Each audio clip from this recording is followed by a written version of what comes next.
লোকটি নেহাত বেকার ছিল। তার কোনো কাজ ছিল না, কেবল শখ ছিল নানা রকমের। ছোট ছোট কাঠের চৌকোয় মাটি ঢেলে তার উপরে সে ছোট ঝিনুক সাজাত।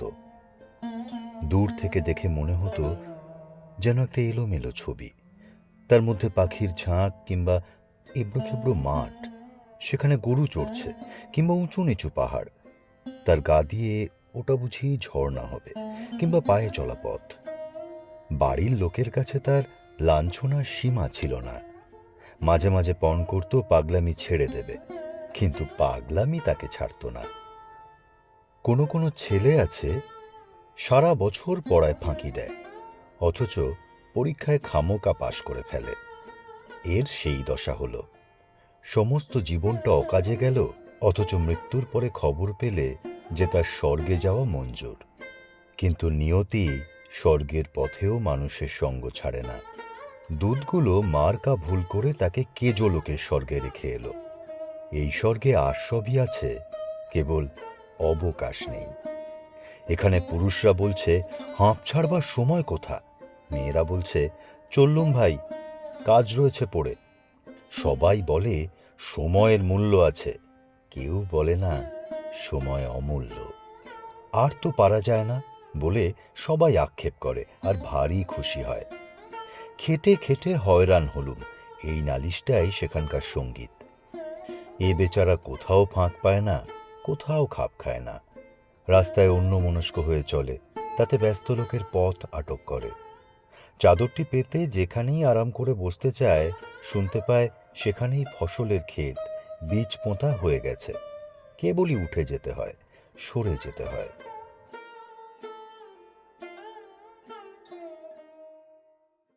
ভারী এক ব্যস্ত মেয়ে স্বর্গের উৎস থেকে রোজ জল নিতে আসে। পথের উপর দিয়ে সে চলে যায় যেন সেতারের দ্রুত তালের গতের মতো। তাড়াতাড়ি সে এলো খোঁপা বেঁধে নিয়েছে, তবু দু চারটে দুরন্ত অলোক কপালের উপর ঝুঁকে পড়ে তার চোখের কালো তারা দেখবে বলে উঁকি মারছে। স্বর্গীয় বেকার মানুষটি এক পাশে দাঁড়িয়েছিল, চঞ্চল ঝর্ণার ধারে তমাল গাছটির মতো স্থির। জানলা থেকে ভিক্ষুককে দেখে রাজকন্যার যেমন দয়া হয়, একে দেখে মেয়েটির তেমনি দয়া হলো। আহা, তোমার হাতে বুঝি কাজ নেই? নিঃশ্বাস ছেড়ে বেকার বললে, কাজ করব তার সময় নেই।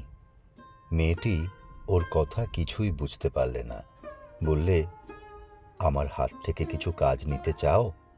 বেকার বললে, তোমার হাত থেকেই কাজ নেব বলে দাঁড়িয়ে আছি।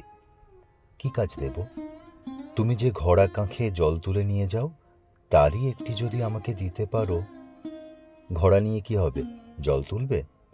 না, আমি তার গায়ে চিত্র করব। মেয়েটি বিরক্ত হয়ে বললে, আমার সময় নেই, আমি চললুম। কিন্তু বেকার লোকের সঙ্গে কাজের লোক পারবে কেন? রোজ ওদের উৎসতলায় দেখা হয়, আর রোজ সেই একই কথা, তোমার কাঁখের একটি ঘড়া দাও, তাতে চিত্র করব। হার মানতে হলো। ঘড়া দিলে। সেইটিকে ঘিরে ঘিরে বেকার আঁকতে লাগলো, কত রঙের পাক, কত রেখার ঘের। আঁকা শেষ হলে মেয়েটি ঘড়া তুলে ধরে ঘুরিয়ে ঘুরিয়ে দেখলে, ভুরু বাঁকিয়ে জিজ্ঞাসা করলে, এর মানে? বেকার লোকটি বললে, এর কোনো মানে নেই।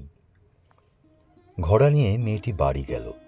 সবার চোখের আড়ালে বসে সেটিকে সে নানা আলোতে নানা রকমে হেলিয়ে ঘুরিয়ে দেখলে। রাত্রে থেকে থেকে বিছানা ছেড়ে উঠে দীপ জেলে চুপ করে বসে সেই চিত্রটা দেখতে লাগলো। তার বয়সে এই সে প্রথম এমন কিছু দেখছে যার কোনো মানে নেই।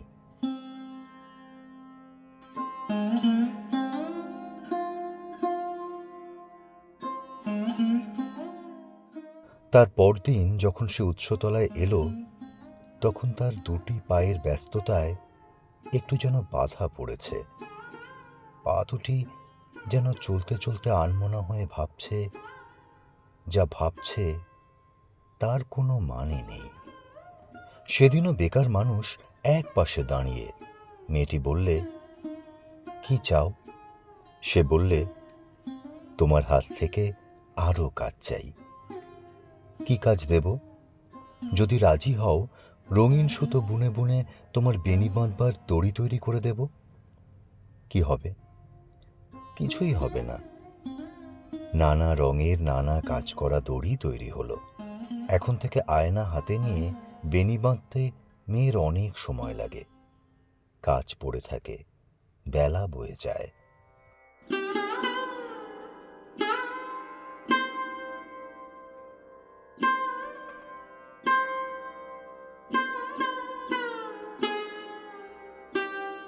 এদিকে দেখতে দেখতে কেজো স্বর্গে কাজের মধ্যে বড় বড় ফাঁক পড়তে লাগল। কান্নায় আর গানে সেই ফাঁক ভরে উঠল।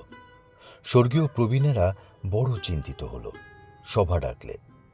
তারা বললে, এখানকার ইতিহাসে কখনো এমন ঘটেনি।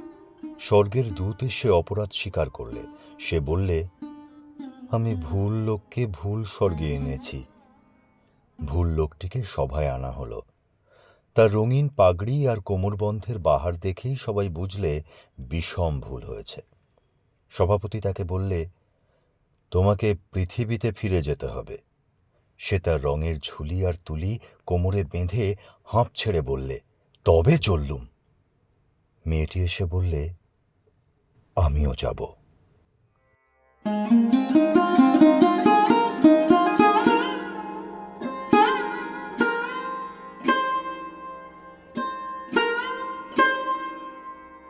প্রবীণ সভাপতি কেমন অন্যমনস্ক হয়ে গেল। এই সে প্রথম দেখলে এমন একটা কাণ্ড যার কোনো মানে নেই।